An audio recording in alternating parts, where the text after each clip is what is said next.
Ça va là? Salut tout le monde, bienvenue dans cette nouvelle vidéo. Aujourd'hui je vais répondre à la FAQ que j'ai lancée il y a quelques jours sur Instagram et à laquelle vous avez été nombreux à répondre, et d'ailleurs vos questions sont absolument géniales, super intéressantes, donc merci beaucoup d'y avoir participé. Je vais essayer évidemment de répondre au plus grand nombre de vos questions, peut-être que ça prendra 2 vidéos, on verra bien. En tout cas on va commencer maintenant et on va commencer avec Quentin D07 qui me demande comment tu t'es décidé à te lancer dans la vidéo, les vlogs, etc. Tu n'as pas eu peur que ce soit du déjà vu et que ça ne marche pas, et du coup avoir investi du temps pour rien ou pas grand chose, car ce n'est jamais rien, on apprend toujours quelque chose. Merci, continue ce que tu fais, c'est tellement bien. Merci Quentin pour ta question. Comment j'ai commencé? J'ai commencé en août de l'année dernière, donc il y a un petit peu plus d'1 an maintenant. Et en fait, j'avais découvert YouTube pas très longtemps avant, je pense à peu près 2 ou 3 mois avant, pas plus. Je suis un petit peu en retard, je suis un petit peu vieille école parfois.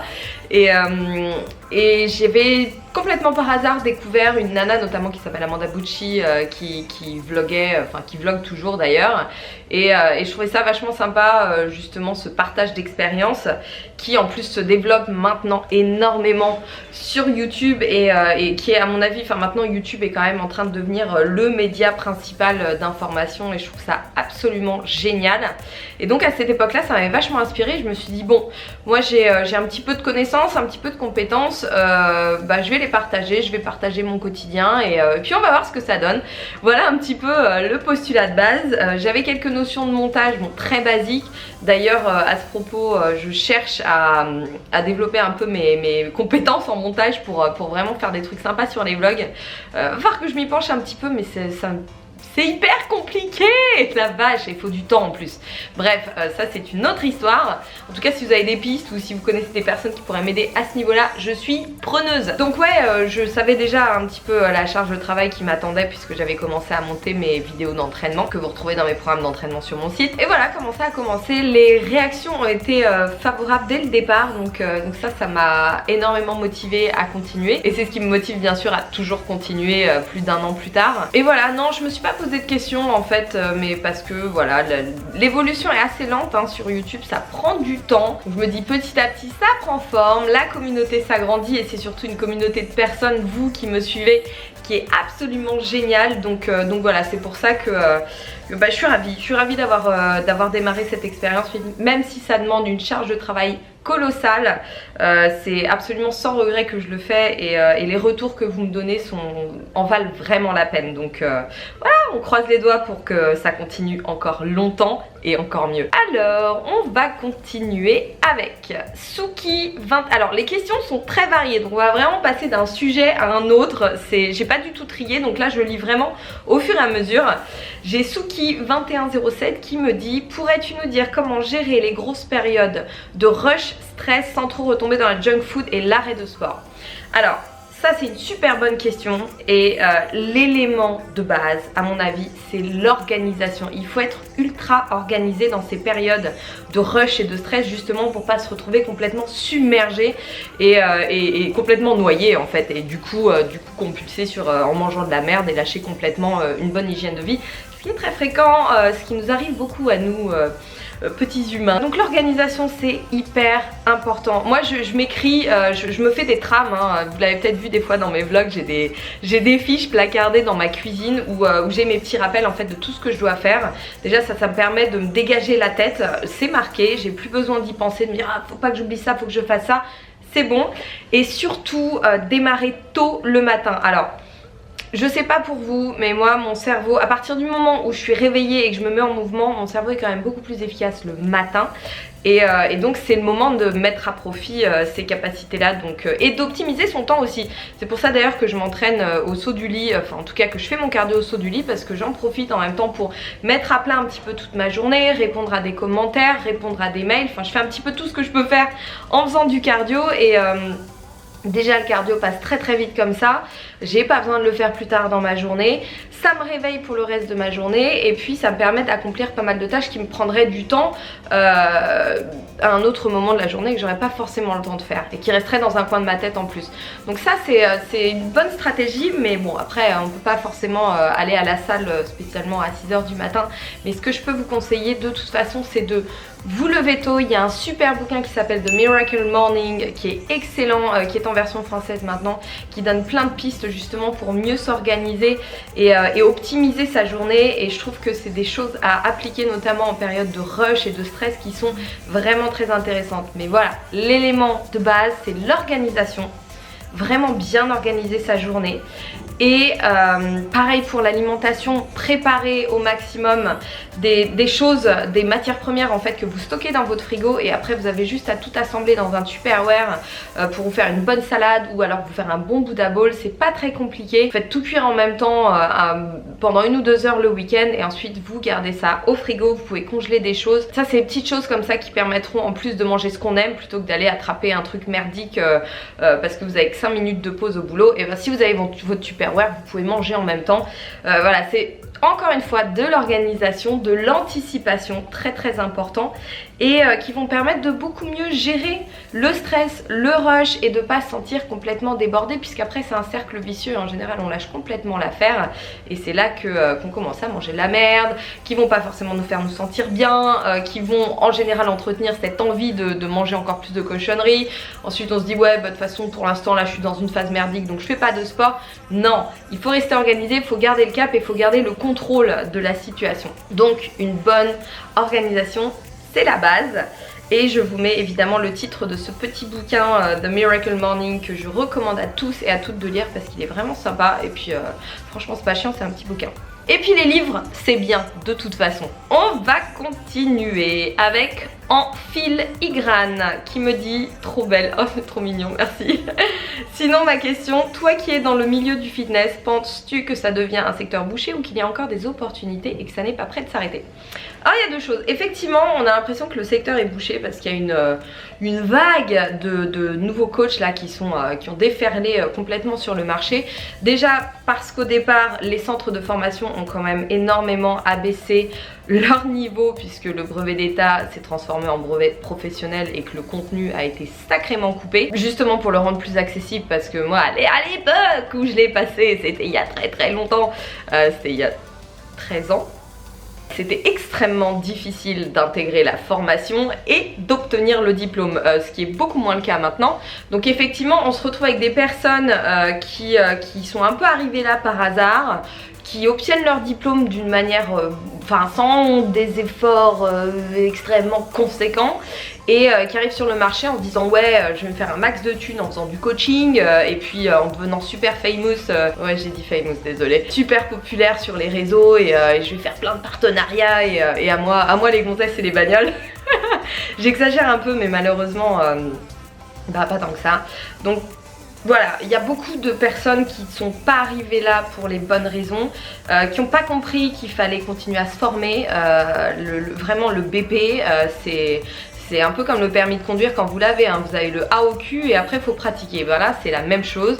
Donc surtout en coaching, il faut se continuer à se former, il faut augmenter ses connaissances parce que c'est vraiment le B à bas. Il y a vraiment, on peut pas faire plus basique qu'un BP sérieux, et surtout pour une personne qui arrive comme ça en formation, sachant que les centres de formation sont un peu devenus des machines à fric, hein, et qui arrivent sans forcément avoir de grandes connaissances, voire pas du tout de connaissances. Donc il faut se former et du coup effectivement le secteur peut être bouché et un peu décrédibilisé par cette espèce de grosse vague de personnes qui débarquent un peu en disant ouais moi je vais être coach parce que c'est cool. Mais à côté de ça, ça laisse quand même une porte grande ouverte pour les personnes qui sont vraiment passionnées, qui ont vraiment du savoir et des connaissances à partager et qui sont capables d'apporter une plus-value aux personnes qu'elles coachent, qu'elles suivent, puisqu'on est là pour ça, on est là pour améliorer la vie des personnes que l'on prend en charge, on est là pour améliorer leur bien-être, leur estime d'elles-mêmes, et pas forcément que leur faire perdre du poids et les faire transpirer lors d'une séance. Donc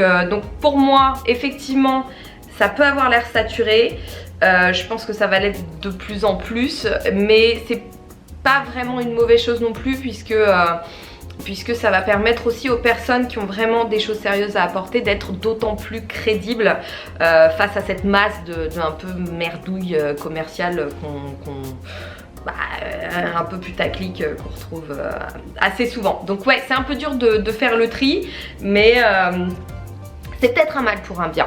Je sais pas. Bon, en même temps, je pense que ce serait bien quand même que les centres de formation augmentent un petit peu juste la qualité et la quantité de contenu qu'elles proposent. Mais bon, je pense pas que ça ira dans ce sens-là. Voilà, donc oui, moralité, il faut se former en permanence. Le corps humain, le bien-être physique et mental, la nutrition, c'est des choses qui demandent énormément de connaissances et en plus qui sont en perpétuelle évolution. Donc voilà, il faut rester à la page et c'est un boulot qui est tellement passionnant à ce niveau-là parce que rien n'est acquis, tout est en progression, en évolution constante et c'est absolument génial. Laura Brugier, petite curieuse qui me dit: parle-nous de ton copain, comment il s'appelle, ça fait combien de temps que tu es avec, il fait quoi comme métier? Alors ça, je suis désolée, mais ça fait partie de ma vie privée. Alors même si j'aime partager un maximum de choses avec vous, il y a des choses comme celle-ci que je garde pour moi et je pense que vous comprendrez pourquoi. La seule chose que je puisse dire, c'est que cette personne avec laquelle je suis est une des personnes les plus extraordinaires que j'ai rencontrées dans ma vie et que je me sens extrêmement chanceuse. Donc, on va continuer avec Natawash qui me dit: comment gérer nos tentations? Faut-il craquer ou essayer de trouver des alternatives? Quelles seraient les alternatives? La question qu'il faut se poser à la base, c'est pourquoi il y a des tentations, d'où est-ce qu'elles viennent? Normalement, quand on parvient à trouver son équilibre, ce qui n'est pas du tout évident, hein. Moi je pense que vous l'avez vu même depuis le début de mes vlogs, ça m'a pris un sacré bout de temps, ça m'a pris quasiment toute ma vie en fait, et je peux dire maintenant que j'ai trouvé un certain équilibre qui est extraordinaire, qui m'empêche pas de craquer de temps en temps, parce que ça c'est normal, cette satisfaction qu'on a à manger des cochonneries ou des choses un peu interdites, et on en a besoin, hein, ça fait du bien. Ça, il faut se garder ces petits plaisirs, mais voilà, faut pas que ce soit une lutte récurrente ou voire même quotidienne hein, pour certaines personnes, et dans ce cas là il faut se poser la question déjà au niveau de l'alimentation, qu'il n'y ait pas de manque, qu'il n'y ait pas de carence, notamment en macro et micronutriments. Et ça malheureusement, comme la majorité de la population passe quand même beaucoup de temps à être au régime, à essayer de faire attention à ce qu'elle mange et donc à mettre en place des stratégies qui sont pas forcément les meilleures et qui aident pas forcément en tout cas à trouver et à respecter cet équilibre, malheureusement voilà, ça induit des carences, ça induit des manques qui développent des tentations, des grosses envies qui sont souvent irrépressibles et qui peuvent conduire à des comportements assez compulsifs. Donc là, il faut, la base en fait, c'est pas de chercher un moyen de stopper ces envies, c'est de se demander pourquoi elles sont là, pourquoi elles sont installées et de travailler dessus. Donc comme je vous le disais, ça peut être une question de problème d'équilibre alimentaire déjà, sur lequel il faut travailler par une approche beaucoup plus raisonnée, beaucoup plus globale et beaucoup plus équilibrée. Ça peut aussi venir de la présence de ces aliments, parce que bon, en général on craque pas pour des carottes râpées, hein, on craque pour de la merde, des pâtisseries, du salé, ce qu'on appelle les aliments récompenses qui sont fortement addictifs, et ça plus on en mange et plus on en a envie aussi. Donc si les personnes en tout cas qui sont touchées par ces envies récurrentes ont ce genre d'aliments dans leur alimentation quotidienne, malheureusement les envies vont revenir assez fréquemment. Donc c'est bien beau de dire on peut manger tout, mais c'est pas vrai hein. Manger de la merde ça reste de la merde, donc on peut pas manger tout. Ça je suis pas du tout d'accord avec ça. Il y a des aliments qui sont bien meilleurs que d'autres et il y a des aliments c'est juste de la merde. Donc ils sont à éviter parce que sinon notamment ils peuvent entretenir cette envie, cette appétence et donc tout simplement développer une envie d'en consommer plus et plus et plus, puisque nous avons un incroyable système marketing développé par nos chers industriels qui est très très fort pour entretenir ses envies et ses addictions. Donc ça c'est une des deuxièmes causes. Et la troisième évidemment c'est le bien-être mental, le bien-être tout court d'ailleurs, l'état de stress, l'état de fatigue. Et ça peut surtout le stress et la fatigue en fait peuvent avoir des conséquences sur notre système hormonal, sur notre sécrétion de neurotransmetteurs, qui fait que à terme on peut développer des envies, des compulsions qui sont beaucoup plus physiologique finalement que purement mental. Donc il faut aussi se demander si la qualité de vie en elle-même permet d'avoir un fonctionnement optimal. Et en général, quand on arrive à travailler là-dessus, ce qui peut demander un suivi, ce qui peut demander un accompagnement, que ce soit par le biais d'hypnose, de naturopathie, de psychothérapeute, il n'y a pas de honte à voir un psy. Avoir une aide extérieure en fait quand on sent justement qu'il y a un problème, c'est grandement recommandé. Ça peut être du coaching mental, ça peut être du coaching physique, à condition évidemment que le coach soit apte à prendre en charge aussi cet aspect là, mais voilà, il ne faut pas négliger ça du tout. Il faut juste chercher la cause plutôt que d'essayer de couper la conséquence. Voilà, j'ai l'impression de parler en débit continu sans prendre ma respiration.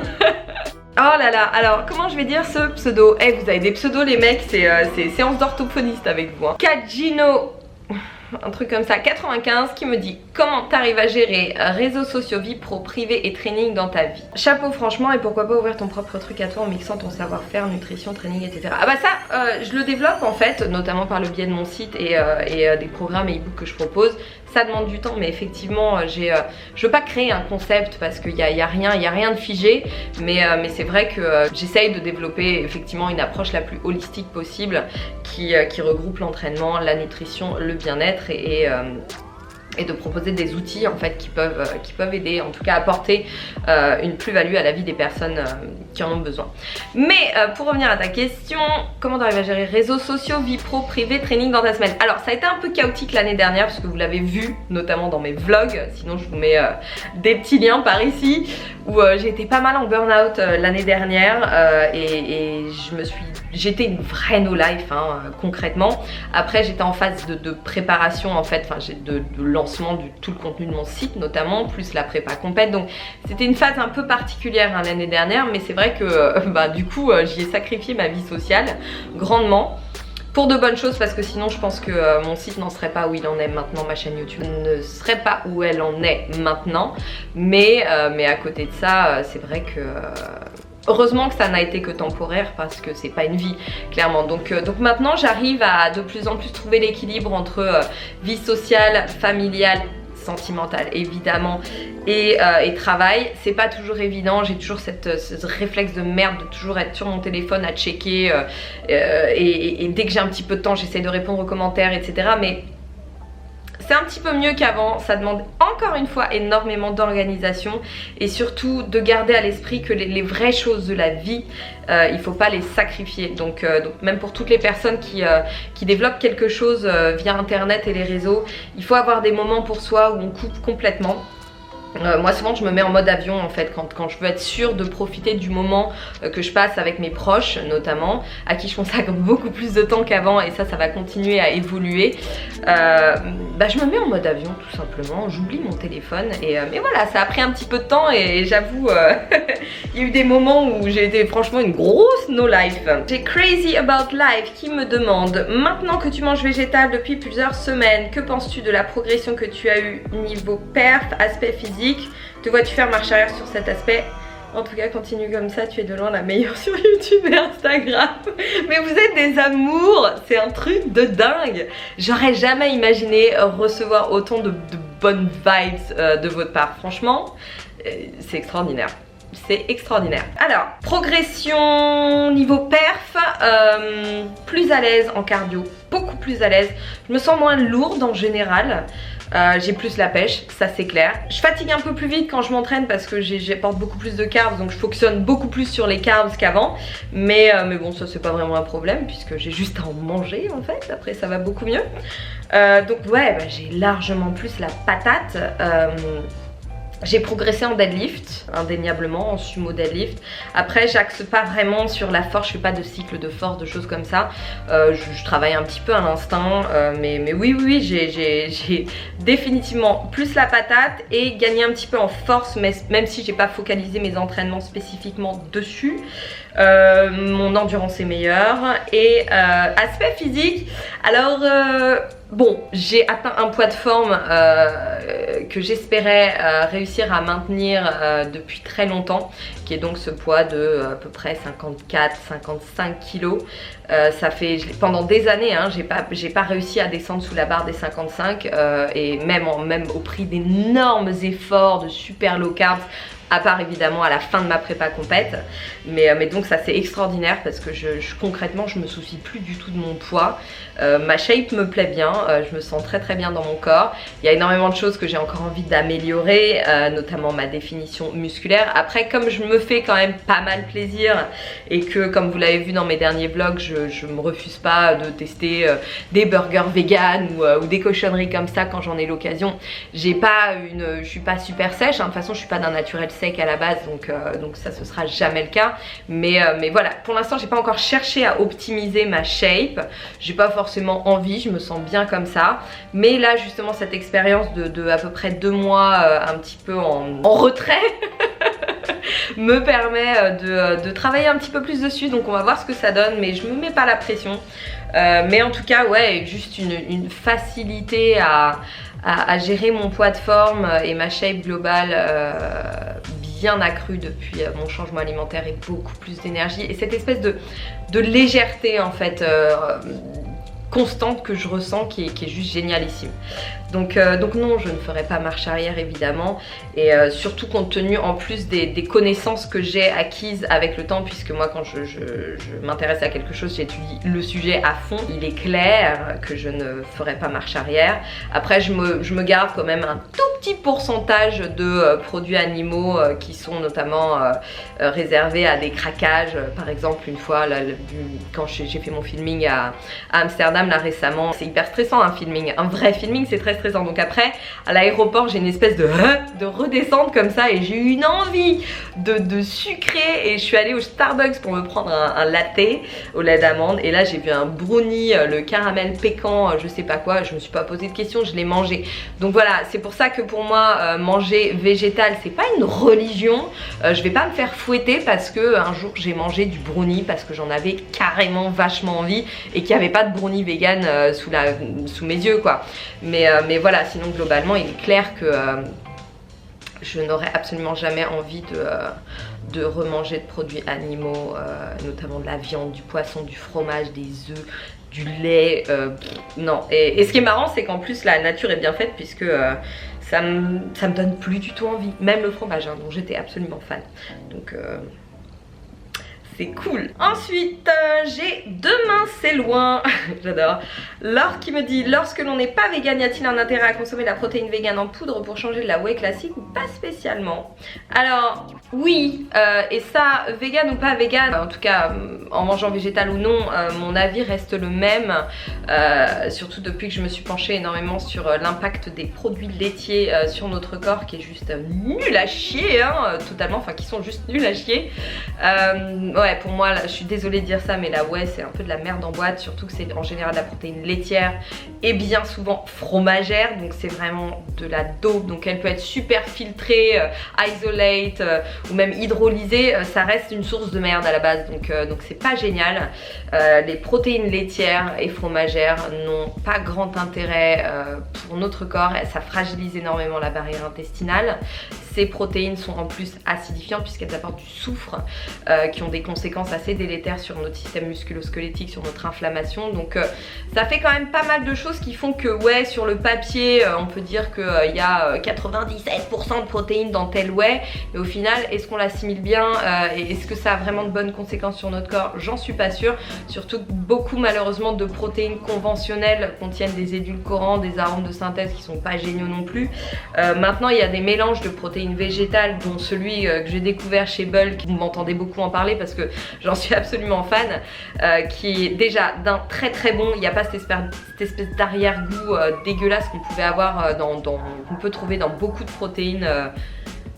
Qu'est-ce que c'est que ça? Qu'on peut trouver dans beaucoup de protéines végétales encore sur le marché, qui ont tendance à être, enfin ça dégoûte un peu, donc celle-ci en tout cas est super bonne en goût, et en plus elle contient pas d'arôme artificiel, pas d'édulcorant artificiel, et elle a en plus un profil en acides aminés qui est extrêmement complet, très bien assimilées, puisque les protéines végétales sont très bien assimilées, notamment si elles sont couplées à des enzymes, ce qui est le cas dans ce mélange de protéines en tout cas. Donc je vous mets évidemment le lien dans la barre de description. J'essaye pas de vous faire de la pub, hein, c'est pas moi qui l'avance cette prot, mais c'est juste que quand je trouve un produit qui est bien, hein, comme le PB2, je le partage avec vous et je pense que ça peut être une bonne occasion en plus de tester une bonne protéine végétale. Mais voilà, en termes d'assimilation et de bienfaits et de profil en acides aminés, pour moi une bonne protéine végétale de très bonne qualité est largement gagnante, même pour quelqu'un qui ne mange pas végétal. J'adore vos questions, franchement elles sont super variées, super intéressantes et ça change de est-ce que t'as des vrais cils et est-ce que t'as des vrais seins. Bon alors j'ai Janaise63 qui me demande, alors moi j'aime parler pognon et t'as bien raison, gagnes-tu un peu ta vie avec YouTube? Ton activité de personal trainer est-elle très lucrative ou cela te sert-il surtout à avoir du pays? Ou les deux. Sinon bravo à toi, tu es un bel exemple de réussite dans ce milieu. Ça me fait transpirer les compliments, j'aimerais que vous le sachiez quand même, je transpire sous les bras avec vos conneries là. Alors, gagnes-tu un peu ta vie avec YouTube? Je pense que je gagne de quoi m'acheter une brique de lait d'amande par mois. Non, les vidéos, même avec la monétisation, il faut vraiment faire des centaines de milliers de vues, voire plus, pour que ça devienne vraiment lucratif. Je pense que là, à l'appel, je dois me faire entre 35 et 50 euros par mois grâce à YouTube. C'est extraordinaire, n'est-ce pas? Après, moi je me sers aussi de YouTube comme média de communication pour aussi développer la visibilité de mon site et du travail que je propose via mon site internet. Donc c'est surtout là-dessus évidemment que je me base, hein. J'ai jamais envisagé YouTube comme un moyen de gagner de l'argent. Ton activité de personal trainer est-elle très lucrative ou cela te sert-il surtout à avoir du pays? Alors, oui, quand j'ai des contrats comme celui-ci, évidemment c'est lucratif et c'est pour ça que je les accepte malgré une situation qui n'est pas forcément des plus agréables, puisque là je suis quand même en Arabie Saoudite, j'ai pas vraiment de vie sociale, même si c'est génialissime en termes d'expérience professionnelle, comme je le dis dans mon précédent vlog que je vous mets par ici ou par là, je sais jamais. Évidemment ce sont des contrats que j'accepte puisqu'ils sont lucratifs et ils le sont tout simplement parce que je suis entièrement consacrée aux personnes que je coach. Donc attention, c'est pas de l'argent facile, ça me demande énormément de travail puisque là je prends en charge tout en fait, l'alimentation, la gestion des repas et les entraînements et tout l'accompagnement des personnes que j'accompagne. Il y en a 4 à l'heure actuelle, donc c'est un sacré boulot.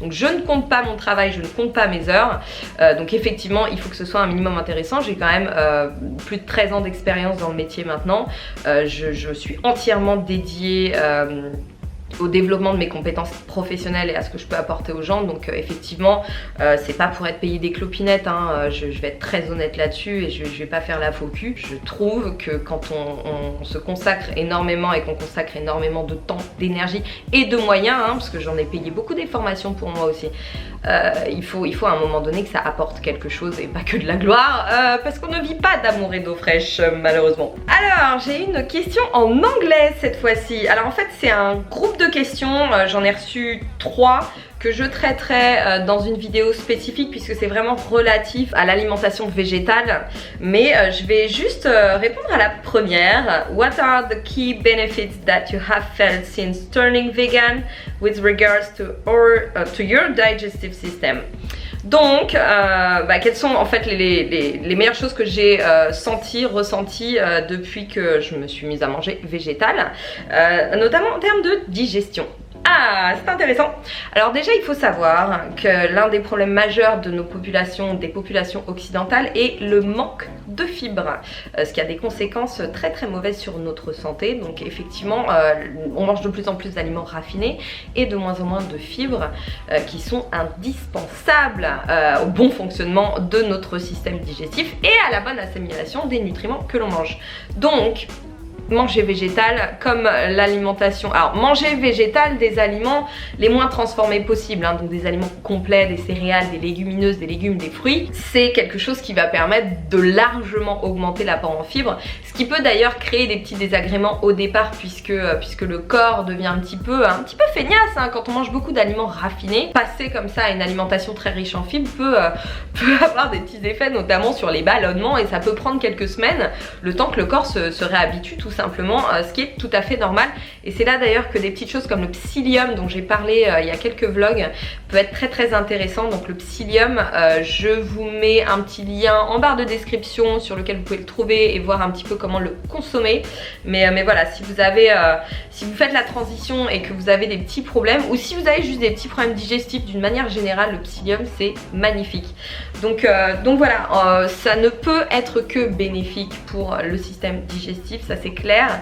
Et surtout le fait de supprimer des protéines animales qui ont un très fort pouvoir acidifiant, qui sont pas forcément faciles à digérer à la base, puisque les protéines ont tendance à stagner dans les intestins, et donc le corps a besoin de fibres pour les faire circuler tout simplement. Puis bon, quand on supprime notamment des protéines laitières et de la caséine, ça encrasse quand même carrément moins les intestins, donc c'est vachement mieux. Par contre effectivement, les légumineuses et les céréales contiennent une bonne dose d'antinutriments, notamment des inhibiteurs d'enzymes et un antinutriment qu'on appelle l'acide phytique. Et ça, en fait, la nature est bien conçue parce que c'est ce qui permet en fait aux céréales de se conserver. Mais le problème, c'est que si on les mange telles quelles, déjà ça peut gêner l'absorption des nutriments que les céréales apportent, et puis surtout niveau digestion, c'est une catastrophe puisque ça inhibe l'activité des enzymes qui permettent de digérer.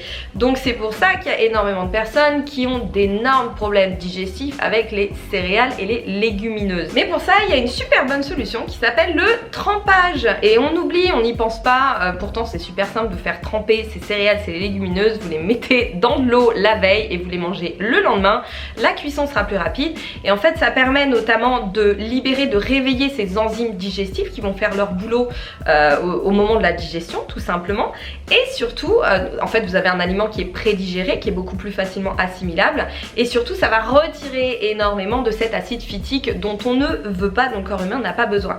Après ça reste des aliments quand même relativement complexes à digérer pour le corps humain, donc faut pas baser son alimentation entièrement sur les céréales et les légumineuses.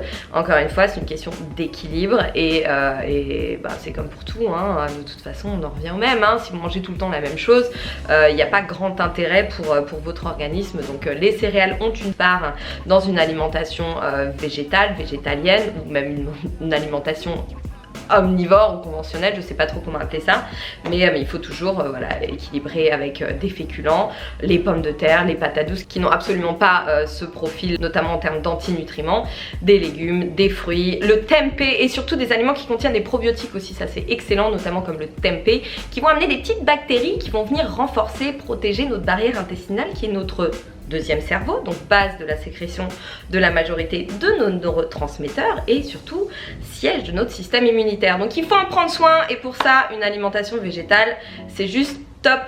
Donc je traiterai les autres questions qui m'ont été posées en anglais dans une vidéo dédiée à ça puisqu'elles sont super intéressantes. Et je vais répondre à une toute dernière question puisque je pense que la vidéo va être déjà pas mal longue. Donc je vous annonce d'ores et déjà qu'il y en aura une deuxième. J'ai RBL Mathilde qui me demande quels sont tes nouveaux produits alimentaires chouchou depuis ton passage à une alimentation végétale, super aliments, protéines végétales, etc.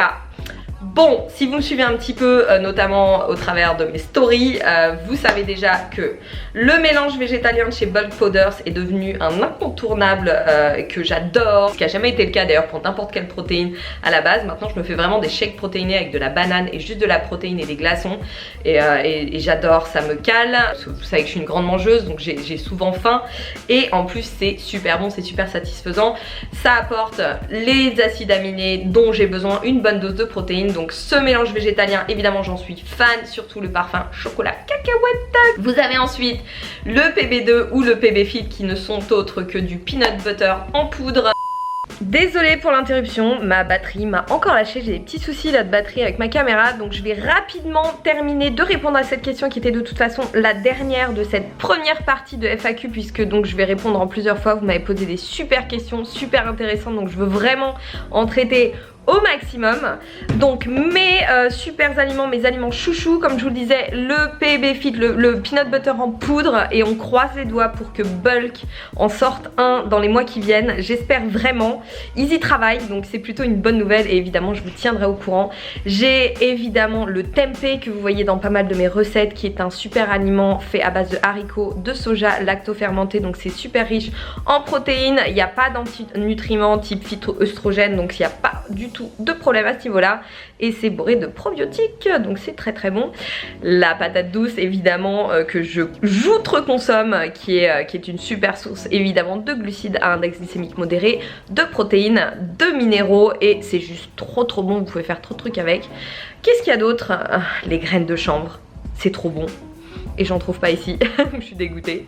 Mais ouais, les graines de chanvre c'est une tuerie. On peut faire du faux parmesan avec de la levure d'ailleurs, c'est mortel. Et pour terminer, les pâtes de lentilles qui sont une excellente source de protéines. Donc voilà un petit peu mes chouchous. Je finis cette vidéo avant que ça coupe parce que j'ai le logo qui clignote. Merci de l'avoir regardé, j'espère qu'elle vous a plu. Si vous avez des questions, des commentaires, vous me laissez tout évidemment en dessous de la vidéo. Je vous mets toutes les informations que j'ai aussi en barre de description. Merci de me suivre, prenez soin de vous et je vous dis à la prochaine.